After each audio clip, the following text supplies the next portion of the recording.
Pak Jokowi kemarin baru pulang dari Uni Emirat Arab. Apa yang paling menarik Pak dari perjalanan itu Pak? Ya, ada undangan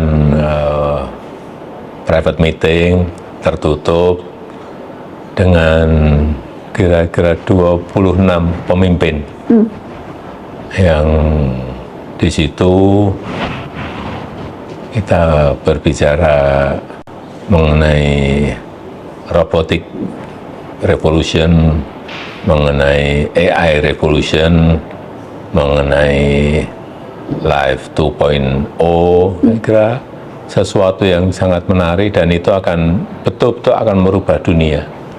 Mungkin 5-10 tahun yang akan datang akan ada masyarakat robot yang sangat besar sekali karena revolusi robot dan revolusi AI ini akan betul-betul datang, akan terjadi. Jadi fokusnya itu di sana dengan private meet, memang pertemuan tertutup ya Pak? Karena sangat tertutup, sangat tertutup. Yang hadir siapa saja Pak? Kalau dari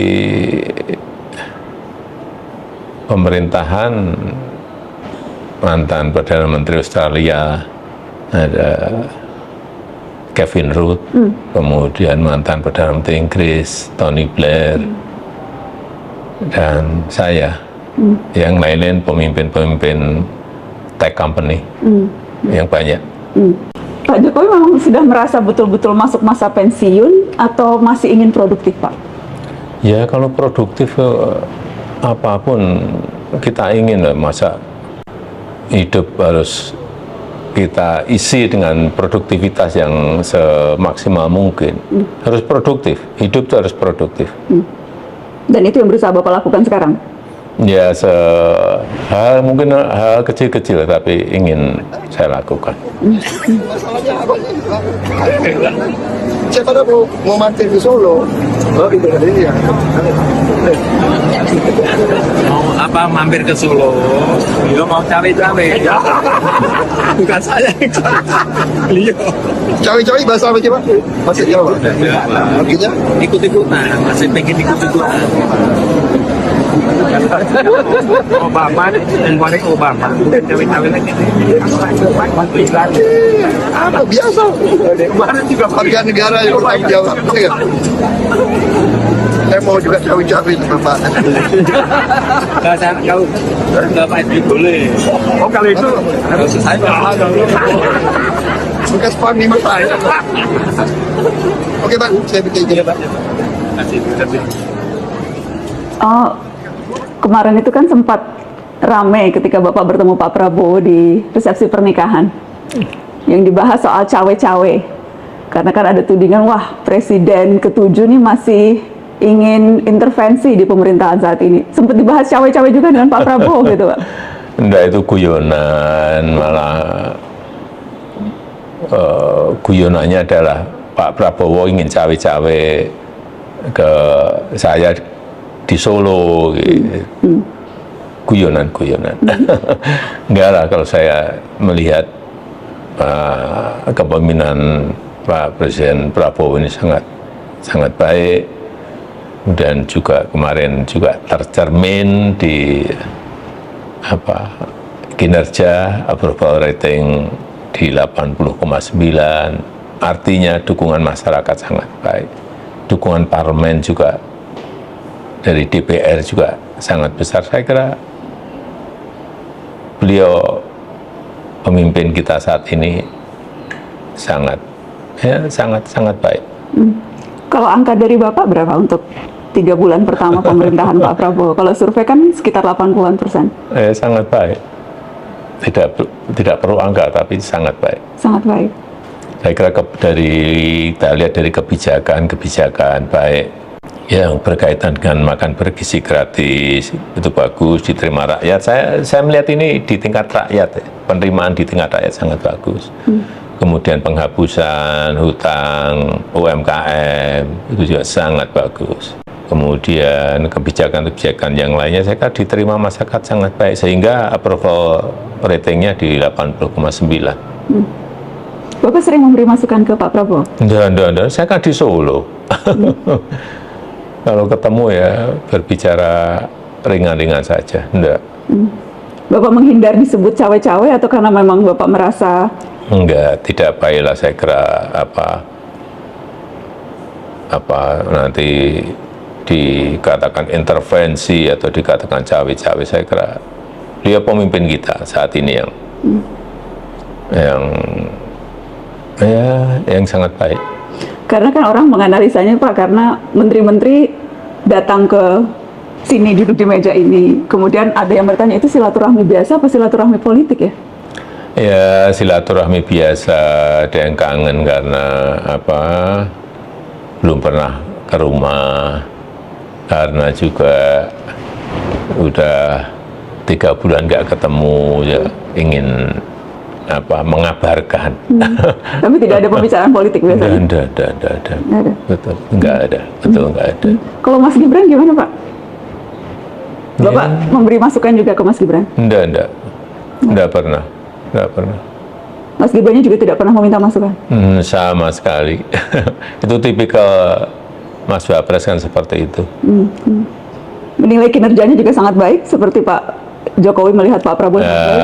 Ya, itu masyarakatlah yang menilai, jangan saya. Bapak nggak enak menilai karena anak sendiri? Masyarakat yang menilai. Tapi nasihat yang Bapak kerap berikan ke Mas Gibran, ada nggak Pak? Dari pengalaman Bapak menjadi orang nomor 1 dan melihat orang nomor 2. Kalau orang Jawa bilang ojo kemajon, udah itu aja. Ojo kemajon. Jadi maksudnya harus jangan melebihi, jangan berlebih-lebihan. Karena secara konstitusi memang wakil presiden itu adalah mendampingi presiden atau membantu presiden apabila diminta. Ya itu udah. Jadi jangan menonjolkan diri gitu ya Pak. Ojo kemajon.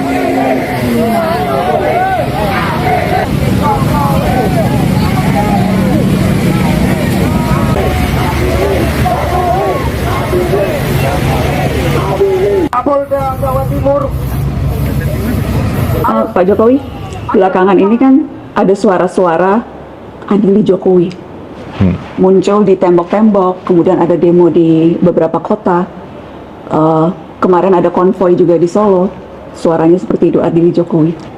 Bapak melihatnya bagaimana? Ya itu kan ungkapan ekspresi kan. Ekspresinya itu bisa macam-macam. Ekspresi karena kekalahan di Pilpres bisa, ekspresi karena kejengkelan terhadap sesuatu bisa. Saya kira ini negara demokrasi. Saya kira ya biasa-biasa aja lah kalau saya menanggapinya. Bapak tidak terlalu memikirkan itu? Enggak. Tadi Bapak bilang mungkin saja ekspresi kekecewaan kalah Pilpres. Apakah Bapak menduga ada operasi politik tertentu? Ya bisa saja kan, masih ada yang belum move on sehingga berusaha untuk mendowngrade. Ya kalau saya biasa lah. Pak, saya harus tanya soal IKN Pak. Karena efisiensi anggaran yang dilakukan pemerintahan saat ini tentunya akan berdampak pada pembangunan infrastruktur termasuk IKN. PNS juga yang rencananya pindah ke IKN ditunda. Apakah Bapak khawatir proyek IKN ini akan mangkrak, Pak? Enggak. Sekali lagi ya, di IKN ini adalah rencana lama.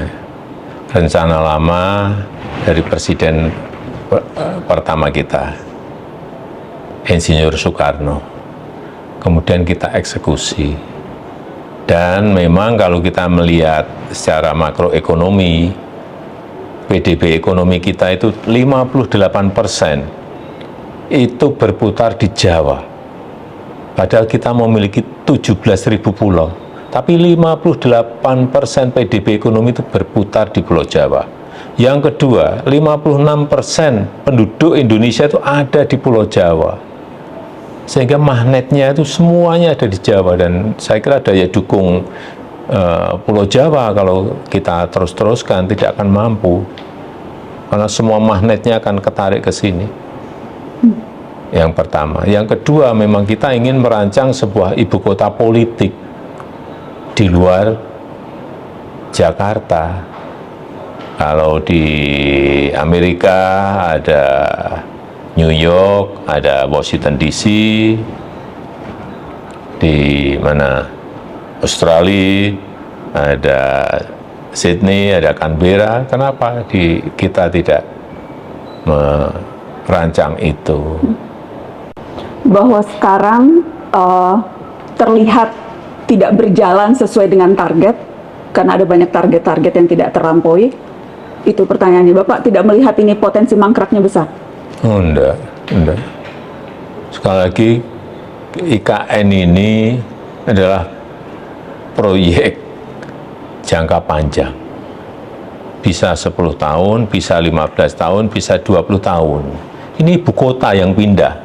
Mau pindah rumah aja ruwetnya seperti itu, apalagi ini mempersiapkan perpindahan ibu kota. Jadi kesiapannya kan memang harus betul-betul sempurna betul baru pindah. Misalnya ASN kita mau kita pindah, sekolah anaknya siap belum? Kalau sakit, rumah sakitnya siap sudah beroperasi belum? Kan semuanya harus dihitung. Kalau ingin belanja, pasarnya siap belum? Supermarketnya ada atau tidak?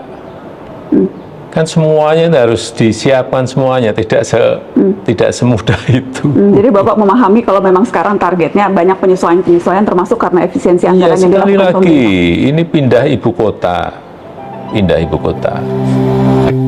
Jadi Pak Soni, nanti saya ke sini nginep sudah tidak sebagai presiden, itu berarti sudah jadi 15 bulan. Dan akan saya lihat terus, meskipun saya nggak jadi presiden, akan saya ikuti terus. Saya ingat Bapak dulu sempat bilang akan terus mengawal IKN walaupun sudah tidak lagi menjabat presiden. Itu yang akan Bapak lakukan sekarang? Ya bukan mengawal, ya mengingatkan bahwa IKN ini sudah ada undang-undangnya, sudah disetujui oleh 93% fraksi yang ada di DPR. Saya rasa semuanya sudah berjalan sesuai dengan tahapan-tahapan yang ada. Pak, Mengenai anggaran itu keputusan dari Bapak Presiden dan pemerintah sekarang. karena efisiensi anggaran yang sampai 300 triliun total dari kementerian-kementerian maupun juga dari daerah. Bapak melihat langkah itu seperti apa, Pak? Ya, efisiensi anggaran itu bagus. Memang perlu dilihat anggaran-anggaran yang tidak efisien memang harus dipotong, tetapi juga melihat urgensinya. Apakah misalnya kayak SPJ itu kalau dipotong terlalu banyak bisa mempengaruhi okupansi hotel, bisa mempengaruhi jumlah penumpang pesawat, larinya bisa kemana-mana. Tapi apapun efisiensi harus dilakukan. Pak, Tapi harus dilihat secara hati-hati. supaya multiplier efeknya tidak justru malah kontra terhadap rencana pembangunan begitu ya? Iya, kira-kira itu. Iya. Pak, pengalaman kemarin di Pilkada itu membuat Bapak ingin untuk masuk lagi partai politik atau justru membuat Bapak merasa sudahlah tidak perlu lagi terlibat politik elektoral? Enggak lah, itu kalau produktif, hidup itu harus produktif, tapi untuk berpolitik lagi saya harus berhitung panjang.